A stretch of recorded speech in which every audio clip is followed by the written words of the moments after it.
Je m'appelle Pauline Poisson, je travaille pour le Muséum national d'histoire naturelle et je suis basée à la station marine de Concarneau. Et mon rôle au quotidien, c'est de développer le programme Plage Vivante et notamment l'observatoire participatif, où l'idée c'est d'inviter les citoyens à observer la biodiversité des plages associées au laisse de mer. Aujourd'hui, Plage Vivante s'est déployée et se déploie à l'échelle nationale. Et donc il y a différentes initiatives locales qui émergent et c'est notamment le cas aujourd'hui à Santec, en Finistère Nord. La laisse de mer, c'est ce qui est naturellement laissé par la mer. On va y retrouver à la fois des débris naturels, comme par exemple des algues, des plantes marines ou du bois flotté, ou encore des cadavres, des pontes d'organismes marins.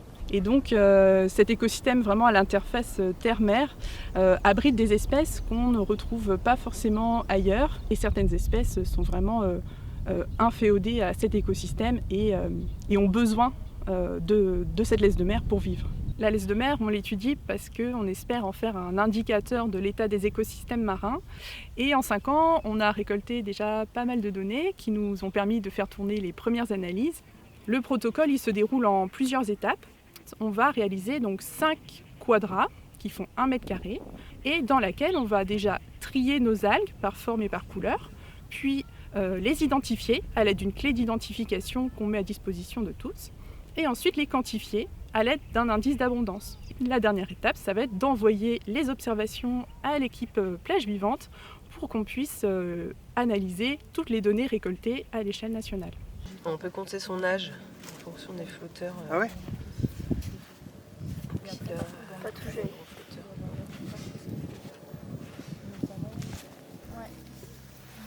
Je suis Géraldine Gabillet, je travaille à l'association Ulamir CPIE à Lanmeur. Donc CPIE, c'est Centre permanent d'initiative à l'environnement.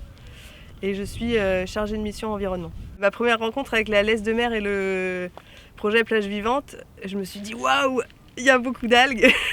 Comment je vais réussir à identifier tout ça? Et puis finalement, avec les outils créés par le muséum et puis la station biologique de Concarneau, ils ont des petits outils, des petits guides qui permettent vraiment de bien identifier les algues avec une clé de détermination assez simple. Faire de la science participative, ça permet de se rendre compte qu'on est dans un projet de recherche global, qu'on ne fait pas juste ça tout seul dans notre coin. Comment mobiliser? C'est mobiliser par des actions concrètes. Donc aller ensemble sur la plage et identifier la laisse de mer, c'est une action concrète qu'on peut faire assez facilement et qu'on peut reproduire plusieurs fois dans l'année, mais sans que ça prenne trop de temps. Et on peut la faire tout seul, mais aussi on peut la faire en équipe. On peut la faire entre élus, mais en mélangeant des jeunes. On peut la faire avec une classe. S'engager dans un protocole qui est national, c'est aussi s'engager pour préserver la biodiversité. Donc c'est se sentir aussi acteur. Donc ça mobilise aussi.